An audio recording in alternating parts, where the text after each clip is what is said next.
Hello, I'm Sonal Chandalia. I'm a consultant nutritionist attached to Jaslok Hospital and Research Center. And I look forward to a discussion today on sweeteners, which has remained a debate over the years. Sweeteners को हम कैसे रोज की जिंदगी में उपयोग करें, उसे कैसे इंक्लूड करें, वो बहुत ज़रूरी है समझना ताकि हम सही तरीके से इंक्लूड कर सकें। एक्चुअली देखने जाएं तो सिर्फ दो टाइप के स्वीटनर्स हैं। एक जिसे न्यूट्रिटिव स्वीटनर्स कहते हैं और दूसरा ग्रुप है जो नॉन न्यूट्रिटिव स्वीटनर्स है।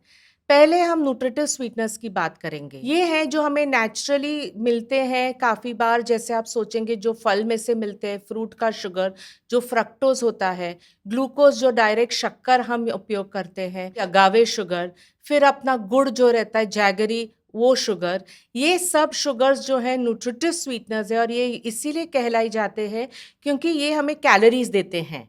आपको चाहिए कि ये शुगर्स हम रोज़मर्रा की ज़िंदगी में या डाइट प्लान में या अपने रूटीन फूड इनटेक में आप उसे एक लिमिटेड प्रिस्क्राइब्ड अमाउंट में रखें, क्योंकि जब ये भी ज़्यादा मात्रा में होती है तो हमारा ब्लड शुगर बढ़ सकता है, ट्राइग्लिसराइड्स बढ़ सकते हैं और जो हमें मेडिकल कंडीशंस नहीं है उन्हें प्रिवेंट करने के लिए हमें चाहिए कि हम हमारे रूटीन ज़िंदगी में एक कम उम्र से ही ये चेंजेस लाएं। So when we include fruits as a dessert, we are getting it as a nutritive sweetener without having to really have a separate or another dessert जिसमें बहुत ज़्यादा शक्कर रहे।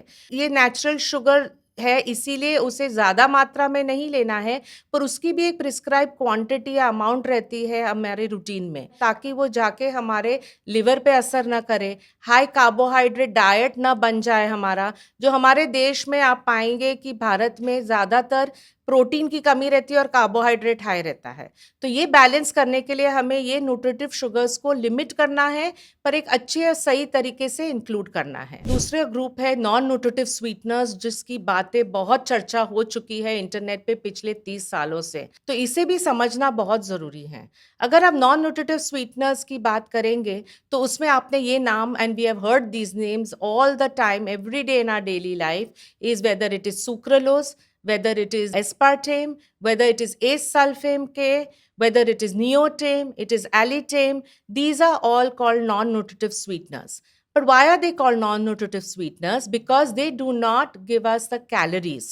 तो पहले ये नॉन न्यूट्रिटिव स्वीटनर्स जो हम बात कर रहे हैं उसमें ये सब जो मैंने आपको नाम बताए हैं, ये अगर आप एक एक्सेप्टेबल डेली इनटेक, उसे ADI कहते हैं, इज ग्राम्स पर केजी बॉडी वेट, तो एक सिंपल रीत में ये अमाउंट जो हम एक्चुअली कंज्यूम करते हैं ये बहुत कम रहता है, क्योंकि अगर 5 मिलीग्राम पर एग्जाम्पल पर केजी बॉडी वेट लेना है तो वो हार्डली 2 या 3 या 4 टैबलेट रहते हैं जो हम, या फिर वो थोड़ा पाउडर का जो सैशे में आता है वो यूज़ कर रहे हैं।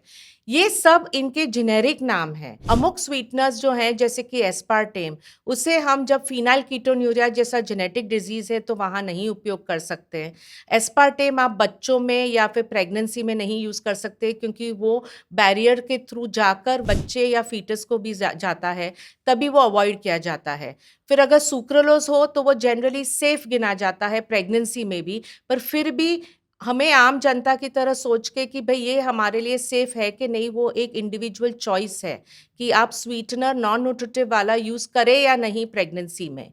फिर आप देखेंगे कि एस सल्फेम के है या फिर ये एस्पार्टेम है जो बहुत ही कोलाज और ड्रिंक्स में आपको मिलेगा ना। प्रॉब्लम ये नहीं है कि हम ये स्वीटनर उसमें है, तकलीफ कहाँ है कि हम वेस्टर्न ज़माने की तरह सोच के हम अगर लार्ज क्वांटिटी में पानी के बदले में कोला पिएंगे या जिसमें ये सब नॉन न्यूट्रिटिव स्वीटनर्स है, तो हमारी कंजम्पशन की मात्रा बहुत बढ़ जाती है डेली बेसिस पे और वो हानिकारक है। So what we need to understand is that it is the prescription of how much portion you're having.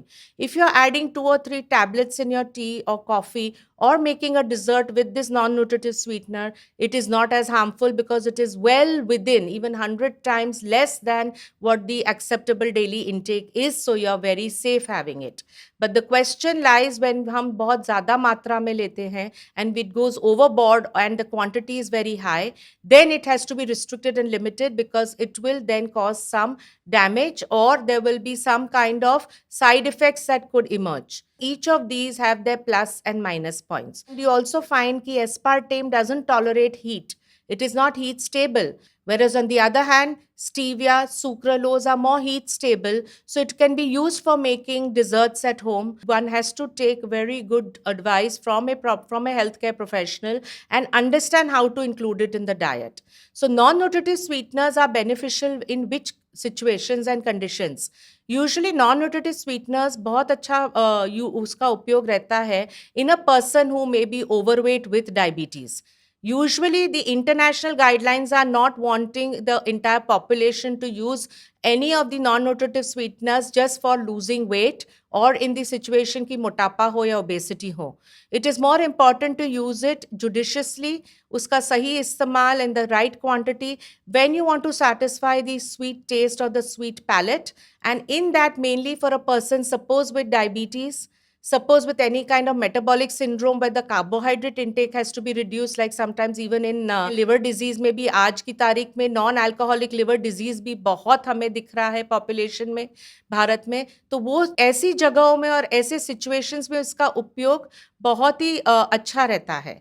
तो इसमें जब आप सोचें तो ये नॉन न्यूट्रिटिव स्वीटनर्स आप ऐसे इस्तेमाल करें कि जहां आपका वो रूटीन पैलेट और आपका स्वीट टेस्ट, आपको वो सेटिस्फैक्शन डेली के आपको डिप्राइव नहीं होना पड़ रहा है शुगर से या स्वीट टेस्ट से, तभी आप यूज करें तो बेहतर है. सो न्यूट्रिटिव स्वीटनर्स और नॉन न्यूट्रिटिव स्वीटनर्स का एक बैलेंस अचीव करना पड़ता है इन द रूटीन जब उपयोग करते हैं. हमें घर के लेवल से 1 साल की उम्र से अगर हमने ये शुरू किया, ये अंडरस्टैंडिंग कि डायरेक्ट शुगर हम नहीं देवे बच्चे के दूध में, तो ऑटोमेटिकली उनका जो थ्रेशोल्ड है स्वीट टेस्ट का वही एक लोअर लेवल पे रहेगा. तो वो एक लाइफस्टाइल चेंज जो चाहिए वो ज़रूरी है और वो होम लेवल पे बचपन के लेवल से शुरू होना चाहिए हमारे घर घर में, ताकि हम काफ़ी ये सब डिजीजेस, मेडिकल डिजीजेस हम प्रिवेंट कर सके. So in summary I would say that be well informed, read, but take a clear opinion to understand without having any kind of bias on what you're reading, and go to a healthcare professional who will guide you correctly as to what is the judicious use, how to include the nutritive sweeteners भी and the non-nutritive sweeteners diet plan में, और उस तरीके से आप एक balance achieve कर पाएंगे. So thank you very much and I hope कि आप ये अंडरस्टैंडिंग से सही मात्रा में, सही तरीके से, एक बैलेंस रीत से स्वीटनर्स को यूज़ करें एंड ये डिबेट आपके लिए अब डिबेट ना रहे. Thank you so much.